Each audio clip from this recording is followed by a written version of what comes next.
नमस्कार दोस्तों, स्वागत है आपका आज के मुख्य समाचार में, जिसमें सबसे पहली और बड़ी खबर में आपको बताएंगे कि प्रियंका गांधी ने पीएम मोदी को दी चुनौती। कहा, मोदी जी कम से कम एक चुनाव तो बेरोजगारी, महंगाई और अपनी नीतियों पर लड़ लीजिए। दूसरी खबर में जिक्र होगा कि पीएम मोदी को संन्यास ले लेना चाहिए। प्रधानमंत्री के बयान पर बोले कांग्रेस नेता राशिद अल्वी। खबर में आगे जिक्र होगा कि नरेंद्र मोदी ने चुनाव में मुसलमानों के खिलाफ अनगणित झूठ बोला है, बहुत ज़्यादा नफरत फैलाई है। ओवैसी ने पीएम मोदी की सफाई पर दिया ये बयान और कही बड़ी बात। इसी के साथ खबर में आगे जिक्र होगा कि राजस्थान के साथ छत्तीसगढ़ में कांग्रेस को मिलेगी बीजेपी से ज़्यादा सीट, चुनाव नतीजे से पहले सचिन पायलट का बड़ा दावा। और इसी के साथ खबर में आगे आपको ये भी बताएंगे कि यहाँ पर 2024 के लोकसभा चुनाव में 4 चरणों के चुनाव के बाद गठबंधन आगे, बीजेपी पीछे। कांग्रेस अध्यक्ष खड़गे ने दिया है ये बड़ा बयान। दोस्तों, इसी प्रकार की तमाम बड़ी खबरें आपके लिए लेके आए हैं, लेकिन उससे पहले अगर आपको भी ऐसा लगता है कि 2024 के इस लोकसभा चुनाव में बड़ा बदलाव आना तय है तो वीडियो को कीजिए लाइक और चैनल को सब्सक्राइब करके बेल आइकन दबाकर कमेंट में लिखिए जय हिंद। रुक करते हैं सबसे पहली और बड़ी खबर की तरफ। मोदी जी कम से कम एक चुनाव तो बेरोजगारी, महंगाई और अपनी नीतियों पर लड़ें। प्रियंका गांधी ने प्रधानमंत्री को दी चुनौती। जी हां दोस्तों, आपको बता दें कि कांग्रेस की वरिष्ठ नेता प्रियंका गांधी ने प्रधानमंत्री नरेंद्र मोदी को उनके 10 साल के शासनकाल के लिए चुनौती पेश करते हुए कहा है कि अगर उनमें साहस है तो बेरोजगारी, महंगाई और अपनी नीतियों पर चुनाव लड़कर दिखाएं। दोस्तों, आपको बता दें कि उत्तर प्रदेश के अमेठी में बीते मंगलवार को एक चुनावी रैली को संबोधित करते हुए प्रियंका गांधी ने कहा कि मैं प्रधानमंत्री नरेंद्र मोदी को चुनौती देता हूं कि वो एक चुनाव बेरोजगारी, महंगाई और अपनी नीतियों पर लड़ें। एक बार जनता को बताएं कि उन्होंने गरीबों के लिए, मजदूरों के लिए, आम आदमी के लिए क्या किया है। वो कुछ भी नहीं बता पाएंगे क्योंकि उन्होंने कुछ भी नहीं किया है। प्रधानमंत्री पर आरोपों के हमले को और तेज करते हुए प्रियंका गांधी ने कहा कि इस देश की सच्चाई ये है कि देश में जो राजनीति हवा चली है वो झूठ की राजनीति है। वो झूठ बोलते हैं और हर जगह जाकर हिंदू मुसलमान करते हैं। मोदी जी, आप भगवान के नाम पर लोगों से वोट मांग रहे हैं, लेकिन भगवान के नाम पर काम नहीं किया है। दोस्तों, कांग्रेस नेता प्रियंका गांधी ने कहा कि अगर भगवान राम भी लोगों के सामने खड़े होते तो वो भी कहते कि मेरे नाम पर वोट मत करना। भगवान कहते मेरे नाम पर वोट मत करो, बल्कि वोट मांगने वालों से पूछो कि उसने तुम्हारे लिए क्या किया है। इससे पहले मंगलवार को इसी रैली में प्रियंका गांधी ने जनता से किए वादे पूरे नहीं करने को लेकर पीएम मोदी की आलोचना की थी और कहा था कि उनके बड़े बड़े वादे जमीन पर कुछ भी नहीं हैं। प्रियंका गांधी ने बीजेपी पर निशाना साधते हुए कहा कि बीजेपी का इतिहास भी यही है, बड़े बड़े वादे जमीन पर कुछ नहीं। प्रधानमंत्री नरेंद्र मोदी ने बड़े बड़े वादे किए। उन्होंने कहा था कि 2 करोड़ नौकरियां देंगे। उन्होंने कहा था कि किसानों की आय दोगुनी कर देंगे। उन्होंने कहा था कि वो काला धन वापस लाएंगे और आपके बैंक खातों में 15 लाख रुपए जमा करेंगे। लेकिन सच्चाई ये है कि मेरी बहनें महंगाई का सामना करने में सक्षम नहीं हैं। मेरे किसान भाई जानते हैं कि खेती से होने वाली आय से वो परिवार का पालन पोषण नहीं कर सकते। रुक करते हैं अगली ब्रेकिंग न्यूज़ की तरफ। पीएम मोदी को संन्यास ले लेना चाहिए, प्रधानमंत्री के बयान पर बोले कांग्रेस नेता राशिद अल्वी। जी हाँ दोस्तों, आपको बता दें कि प्रधानमंत्री नरेंद्र मोदी द्वारा एक साक्षात्कार में हिंदू मुस्लिम की राजनीति करने पर सार्वजनिक जीवन से संन्यास लेने वाले बयान पर कांग्रेस नेता राशिद अल्वी की प्रतिक्रिया सामने आई है। उन्होंने यहाँ पर बातचीत के दौरान कहा कि आज तक प्रधानमंत्री नरेंद्र मोदी से ज़्यादा हिंदू मुसलमान की राजनीति इस देश में किसी ने भी नहीं की है और उन्हें अब तक संन्यास ले लेना चाहिए था। उन्होंने आगे कहा कि प्रधानमंत्री घुसपैठिया, शमशान घाट, कब्रिस्तान, ईद, दिवाली जैसे मुद्दों पर राजनीति करते हैं।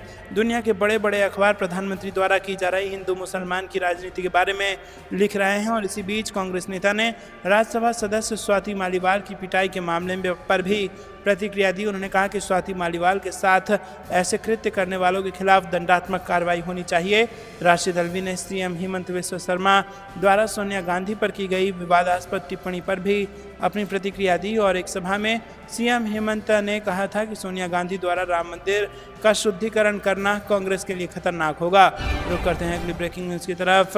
नरेंद्र मोदी ने चुनाव में मुसलमान के खिलाफ अनगिनत झूठ बोला है, बहुत ज़्यादा नफरत फैलाई है। ओवैसी ने पीएम मोदी की सफाई पर कहा। जी हाँ दोस्तों, AIMIM प्रमुख असदुद्दीन ओवैसी ने प्रधानमंत्री नरेंद्र मोदी द्वारा मुसलमानों के प्रति नफरत के आरोप पर दी गई सफाई पर प्रतिक्रिया देते हुए कहा कि पीएम मोदी ने चुनाव में मुसलमानों के खिलाफ अनगिनत झूठ बोला है और उनके खिलाफ बहुत ज़्यादा नफरत फैलाई है।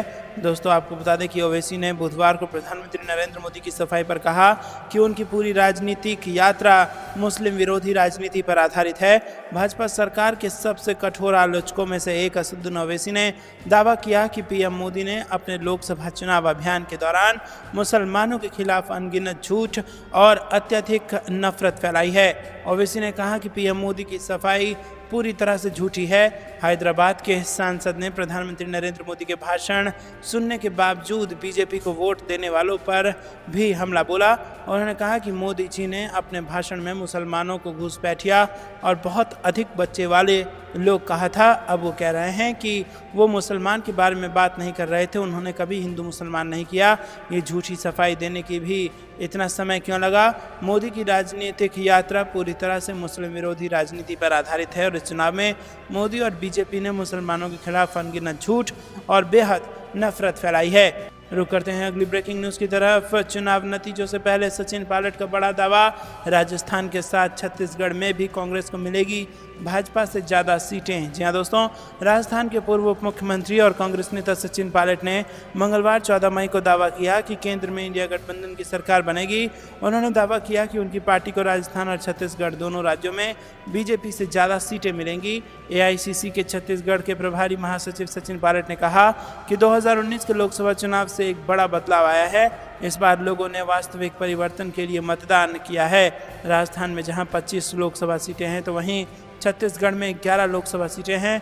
पिछली बार कांग्रेस को राजस्थान में कोई सीट नहीं मिली थी और छत्तीसगढ़ में कांग्रेस को केवल 2 सीटें मिली थी। सचिन पायलट ने कांग्रेस नेता राहुल गांधी के लिए उत्तर प्रदेश के रायबरेली में प्रचार करते हुए बात की और इस दौरान उन्होंने बीजेपी पर धर्म के नाम पर वोट मांगने का आरोप लगाया। सचिन पायलट ने कहा कि वो ऐसा इसलिए कर रही है क्योंकि वो अपने प्रदर्शन पर जनादेश नहीं मांग सकती। आगे सचिन पायलट ने कहा कि धर्म के नाम पर वोट मांगना बिल्कुल गलत बात है। सुप्रीम कोर्ट के आदेश से राम मंदिर बनवाया गया, जिसका हम सभी सम्मान करते हैं। हमने हमेशा इस बात का स्वागत किया है, परंतु धर्म के नाम पर वोट मांगने के लिए नहीं किया। बीजेपी से धर्म के नाम पर वोट मांगने से पहले परहेज करने का आग्रह करते हुए पायलट ने कहा कि भाजपा अपने प्रदर्शन, वितरण और वादों को पूरा करने पर वोट नहीं मांग सकती। रुक करते हैं अगली ब्रेकिंग न्यूज़ की तरफ। 4 चरणों के चुनाव के बाद गठबंधन आगे, बीजेपी पीछे, कांग्रेस अध्यक्ष खड़गे का बड़ा बयान। जी दोस्तों, कांग्रेस के राष्ट्रीय अध्यक्ष मल्लिकार्जुन खड़गे ने बुधवार को लखनऊ में आयोजित प्रेस कॉन्फ्रेंस में कहा कि लोकसभा चुनाव के 4 चरणों में इंडिया गठबंधन आगे है और बीजेपी पीछे है। 2024 का ये चुनाव देश के भविष्य को बनाने वाला चुनाव है। हमारे आगे की पीढ़ी के भविष्य को सुरक्षित रखने का, उनके हकूक और आरक्षण की हिफाजत करने का है। और उन्होंने कहा कि इंडिया गठबंधन बेरोजगारी के खिलाफ, महंगाई के खिलाफ लड़ रहा है। एक तरफ अमीर, एक तरफ गरीब का जो फर्क है उसे मिटाने के लिए हम लोग एक होकर लड़ाई लड़ रहे हैं। कांग्रेस के राष्ट्रीय अध्यक्ष ने कहा कि संविधान बचा तो हक बचेगा। आरक्षण लेने वाले थोड़े लोग हो सकते हैं, लेकिन देश के भविष्य को बचाने के लिए और लोकतंत्र को बचाने के लिए सभी लड़ सकते हैं। रुक करते हैं अगली ब्रेकिंग न्यूज़ की तरफ। पीएम मोदी की गलत नीतियों के कारण 25 करोड़ नौजवान हो चुके हैं गतायु। तेजस्वी यादव ने बेरोजगार को लेकर साधा निशाना। जी हाँ दोस्तों, बिहार के पूर्व उप मुख्यमंत्री और आरजेडी नेता तेजस्वी यादव ने एक बार प्रधानमंत्री नरेंद्र मोदी पर जोरदार हमला बोला है। उन्होंने कहा है कि प्रधानमंत्री की गलत नीतियों के कारण 25 करोड़ नौजवान गतायु हो चुके हैं, अर्थात जो युवा गतायु हुए हैं वो बेरोजगार हो चुके हैं। उनके भविष्य के साथ खिलवाड़ किया गया है। जब 22 साल में वो लोगों को रिटायर कर रहे हैं तो तेजस्वी यादव ने कहा कि 25 करोड़ मामूली संख्या नहीं है, उनके भविष्य के साथ खिलवाड़ किया गया है।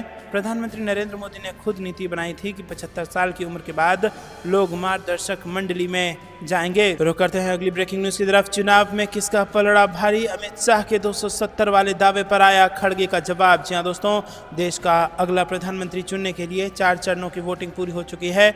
लोकसभा की कुल 543 सीटों में 380 सीटों के लिए वोट डाले जा चुके हैं और इन 4 चरणों की वोटिंग के बाद हर कोई हवा का रुख भांपने को कोशिश कर रहा है। यहाँ सत्ताधारी बीजेपी से लेकर विपक्षी कांग्रेस सभी अपनी अपनी जीत का दावा कर रहे हैं। बीजेपी के वरिष्ठ नेता और केंद्रीय गृह मंत्री अमित शाह ने इन 4 चरणों में 270 सीटें जीतने का दावा करते हुए 400 का टारगेट आसानी से पूरा करने की बात कही है। वहीं कांग्रेस अध्यक्ष मल्लिकार्जुन खड़गे ने बुधवार को प्रेस कॉन्फ्रेंस करके अमित शाह के दावे पर जवाब दिया। कांग्रेस अध्यक्ष मल्लिकार्जुन खड़गे ने दावा किया कि लोकसभा चुनाव के 4 चरण पूरा होने के बाद विपक्षी India national developmental inclusive alliance यानी इंडिया गठबंधन मजबूत स्थिति में है और 4 जून के बाद सरकार बनाएगा। अखिलेश यादव का यूपी में 79 सीटें जीतने का दावा कांग्रेस अध्यक्ष खड़गे और समाजवादी पार्टी अध्यक्ष अखिलेश यादव ने राजधानी लखनऊ में एक ज्वाइंट प्रेस कॉन्फ्रेंस को संबोधित करते हुए दावा किया। वहीं इस प्रेस कॉन्फ्रेंस में मौजूदा सपा प्रमुख अखिलेश यादव ने दावा किया कि विपक्षी इंडिया गठबंधन उत्तर प्रदेश में 79 लोकसभा सीटें जीतेगा और सिर्फ 1 सीट पर ही मुकाबला है। रुक करते हैं अगली ब्रेकिंग न्यूज तरफ। लोकसभा चुनाव के बीच अखिलेश यादव ने लिया 8 वचन, सपा प्रमुख ने किया बड़ा दावा। जी हां दोस्तों, समाजवादी पार्टी के नेता और यूपी के पूर्व मुख्यमंत्री अखिलेश यादव ने लोकसभा चुनाव के बीच 8 वचन लिए हैं। भारतीय राष्ट्रीय कांग्रेस के राष्ट्रीय अध्यक्ष मल्लिकार्जुन खड़गे के साथ प्रेस कॉन्फ्रेंस के बाद सपा नेता ने सोशल मीडिया साइट एक्स पर पोस्ट किया और उन्होंने तस्वीरों के साथ 8 वचनों का भी जिक्र किया है। उन्होंने लिखा है कि रोटी, कपड़ा, मकान और सबसे पहले संविधान। आज लखनऊ में कांग्रेस व सपा के राष्ट्रीय अध्यक्ष ने उनकी उपस्थिति में इंडिया गठबंधन की संयुक्त प्रेस वार्ता में संविधान, आरक्षण, लोकतंत्र बचाने, अमीर गरीबों का अंतर मिटाने, सबके हक की रक्षा करने के लिए इंडिया गठबंधन की सरकार लाने का संकल्प दोहराया और महंगाई, बेरोजगारी और चुनावी चंदे लेकर बेतहाशा भ्रष्टाचार बढ़ाने वाली, चुनावी धांधली के रिकॉर्ड बनाने वाली, महिला अत्याचार पर चुप्पी साधने वाली, कंपनी से पैसा लेकर बिना जांच पड़ताल के जानलेवा वैक्सीन लगवाने वाली, पीडीए पर अत्याचार करने वाली शोषणकारी भाजपा को हटाने का वचन दोहराया गया। वहीं दोस्तों आपको बता दें कि ये ट्वीट आपके सामने है जिसमें रोटी, कपड़ा और मकान पर सबसे पहले संविधान, कांग्रेस व सपा के राष्ट्रीय अध्यक्ष की उपस्थिति में इंडिया गठबंधन की संयुक्त प्रेस वार्ता में ये 8 चीज़ों को दोहराया गया है, 8 वचन लिए गए हैं सपा प्रमुख द्वारा। आपको क्या कुछ लगता है कमेंट में जरूर बताइए। रुक करते हैं अगली ब्रेकिंग न्यूज़ की तरफ। सुप्रीम कोर्ट ने दिया न्यूज़ क्लिक के एडिटर प्रवीण पुरकायस्थ की रिहाई का आदेश, कहा अवैध तरीके से की गई है उनकी गिरफ्तारी। जी दोस्तों, सुप्रीम कोर्ट ने बुधवार को गैर कानूनी गतिविधियां रोकथाम अधिनियम के तहत न्यूज़ क्लिक के संस्थापक प्रवीण पुरकायस्थ की गिरफ्तारी और उसके बाद रिमांड को अवैध करार दिया है और उनकी रिहाई के आदेश जारी कर दिए हैं। जस्टिस BR गवई की अध्यक्षता वाली पीठ ने कहा कि इस निष्कर्ष पर पहुंचने में कोई झिझक नहीं है कि लिखित रूप में गिरफ्तारी के लिए रिमांड कॉपी नहीं दी गई, जिसके चलते गिरफ्तारी अवैध है। सुप्रीम कोर्ट ने 30 अप्रैल को न्यूज़ क्लिक के संपादक प्रवीण पुरकायस्थ को गिरफ्तारी के बाद उनके वकील को सूचित किए बिना मजिस्ट्रेट के सामने पेश करने में जल्दबाजी के लिए दिल्ली पुलिस पर सवाल उठाए थे। जस्टिस BR गवई और जस्टिस संदीप मेहता की पीठ ने इस बात पर भी हैरानी जताई कि पुरकायस्थ के वकील को रिमांड आवेदन दिए जाने से पहले ही रिमांड आदेश पारित कर दिया गया था। पिछले साल अक्टूबर में जस्टिस गवई की अगुवाई वाली पीठ ने पुलिस रिमांड का आधार नहीं बताने पर दिल्ली पुलिस को नोटिस जारी किया था। दिल्ली पुलिस ने कार्यालय और समाचार पोर्टल के संपादकों और पत्रकारों के आवासों सहित कई छापे के बाद पिछले साल 3 अक्टूबर को पुरकायस्थ और HR प्रमुख अमित चक्रवर्ती को गिरफ्तार कर लिया था। रुक करते हैं अगली ब्रेकिंग न्यूज की तरफ। बीजेपी को 140 सीट के लिए तरसा देगी जनता, यूपी में 79 जीतेंगे, वाराणसी में लड़ाई है, अखिलेश यादव ने दिया ये बड़ा बयान। जी दोस्तों, कांग्रेस के राष्ट्रीय अध्यक्ष मल्लिकार्जुन खड़गे और समाजवादी पार्टी के अध्यक्ष अखिलेश यादव की संयुक्त प्रेस वार्ता लखनऊ में हुई। इसमें बीजेपी गठबंधन पर तीखा वार करते हुए सपा अध्यक्ष अखिलेश यादव ने कहा कि इंडिया गठबंधन के लिए जो जन समर्थन दिखाई दे रही है उससे साफ है कि आने वाले समय में 140 करोड़ के देश की जनता भाजपा को 140 सीटों के लिए तरसा देगी। भाजपा के रथ का चक्का न सिर्फ फंस गया है बल्कि धंस गया है, इसीलिए उनकी भाषा बदली है। अखिलेश यादव ने दावा किया है कि इंडिया गठबंधन यूपी में 79 सीटें जीत रहा है।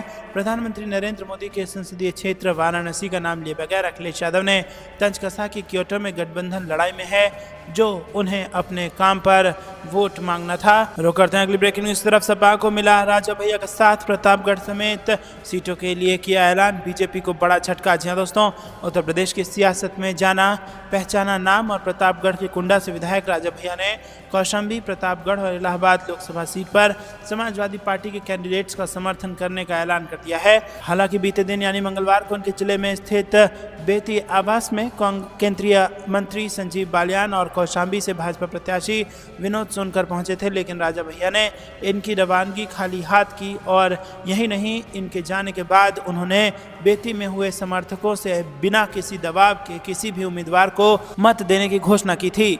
रुक करते हैं अगली ब्रेकिंग न्यूज की तरफ। देश में लोकतंत्र को बचाने की लड़ाई, संविधान बचा तो लोकतंत्र बचेगा, हुड्डा का बयान। जी दोस्तों, पूर्व मुख्यमंत्री भूपेंद्र सिंह हुड्डा ने कहा कि देश में लोकतंत्र को बचाने की लड़ाई जारी है। अगर संविधान बचा तो लोकतंत्र बचेगा, लोकतंत्र बचा तो ही आपके अधिकार बचेंगे। और यह आम चुनाव नहीं, लोकतंत्र, संविधान व आरक्षण को बचाने का चुनाव है। पूरे देश से इनपुट आ रहे हैं कि इंडिया गठबंधन की सरकार बनने जा रही है। संविधान और लोकतंत्र को बचाने के लिए कांग्रेस ने इंडिया गठबंधन बनाने का फैसला लिया था।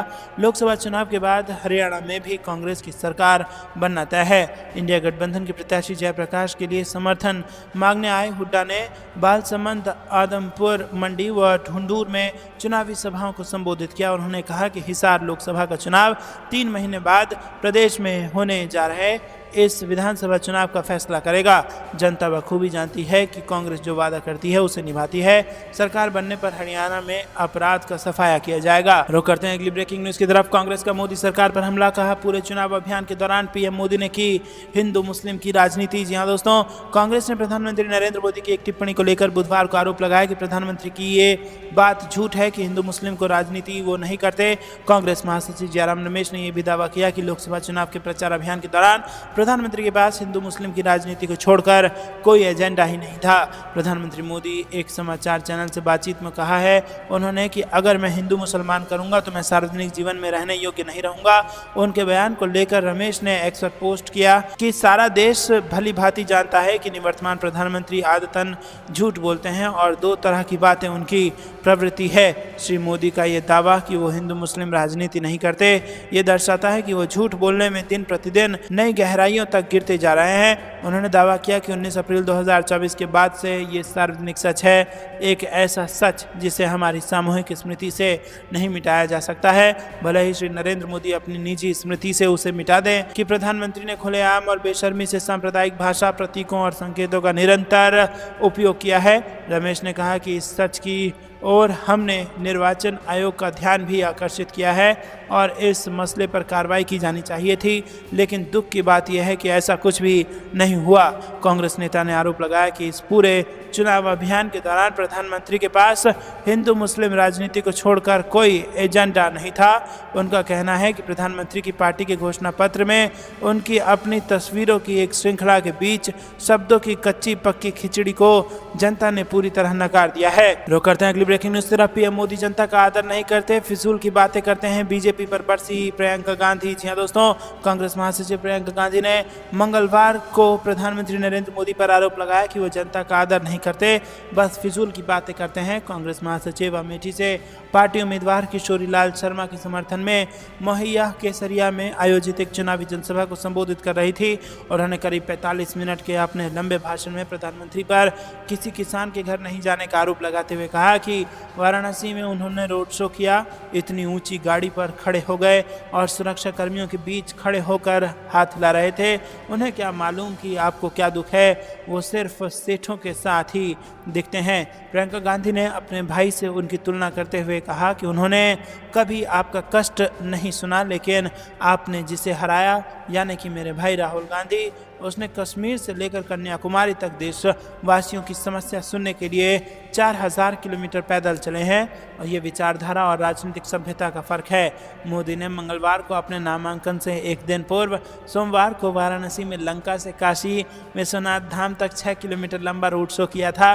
प्रियंका गांधी ने अमेठी की सांसद और केंद्रीय मंत्री स्मृति ईरानी का नाम लिए बिना उन पर नकारात्मक राजनीति करने का आरोप लगाया और कहा कि आपने जब इस नकारात्मक राजनीति को उभरने दिया तो उन्होंने 10 साल में जनता के प्रति जवाबदेही खत्म कर दिया है। उन्होंने कहा कि प्रधानमंत्री जी तक जो इस देश का सबसे बड़ा पद संभाले हुए हैं भी इस देश की जनता का इतना आदर नहीं करते हैं कि अगर वो चुनाव में प्रचार करने वोट मांगने आए हैं तो कम से कम जनता को इतना बता दे कि 10 सालों में उन्होंने आपके लिए क्या किया है। आपसे फिजूल की बातें करते हैं। प्रियंका गांधी ने कहा कि मुझे यकीन नहीं होता कि ये देश के प्रधानमंत्री हैं। कभी कहते हैं सावधान रहो, कांग्रेस पार्टी वाले एक्सरे की मशीन लाएंगे और वो तुम्हारे मंगलसूत्र, तुम्हारे गहनों को खोज लेंगे तथा उनको चुरा कर किसी और को दे देंगे। उन्होंने मतदाताओं से अपील की कि आप लोग आवाज़ उठाइए कि हमें भैंसों के बारे में, मंगलसूत्र के बारे में नहीं सुनना है। चुनाव के समय मंदिर मस्जिद की बात मत कीजिए, चुनाव के समय हमारी समस्याओं के समाधान की बात कीजिए। आप जागरूक बनेंगे तो नेता मजबूर हो जाएंगे। प्रियंका गांधी ने कहा कि जब वो छोटी थी और यहाँ प्रचार करने आई थी तो उनके पिताजी राजीव गांधी ने विकास कार्य गिनाने को कहा था।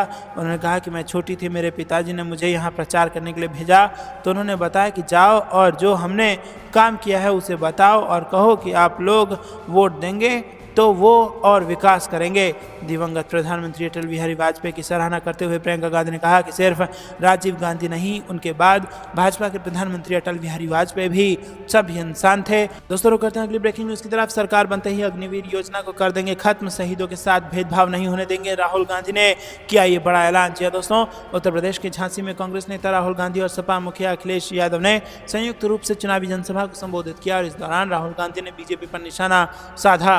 उन्होंने कहा कि सरकार बनते ही अग्निवीर योजना को कूड़े में डाल देंगे, हम शहीदों के साथ भेदभाव नहीं होने देंगे। उन्होंने कहा कि मुफ्त अनाज योजना कांग्रेस की सरकार लेकर आई थी, हमारी सरकार बनने पर हम इसके तहत और अधिक अच्छी क्वालिटी का राशन देंगे। गरीबों, किसानों, कमजोर लोगों की सरकार बननी चाहिए, हमारी सरकार आई तो इनसे अच्छा और ज़्यादा अनाज बांटेंगे। सरकार बनने के 30 दिन के अंदर किसानों को बीमा का पैसा दिलाएंगे, आंगनवाड़ी महिलाओं की आय दुगनी हो जाएगी। तो दोस्तों, ये थी दिन भर की सारी जरूरी और बड़ी खबरें। अंत तक बने रहने के लिए आप सभी का बहुत बहुत धन्यवाद। जाने से पहले वीडियो को लाइक और चैनल को सब्सक्राइब करके बेल आइकन दबाकर कमेंट में लिखे जय हिंद। अभी के लिए इतना ही। जय हिंद, जय भारत।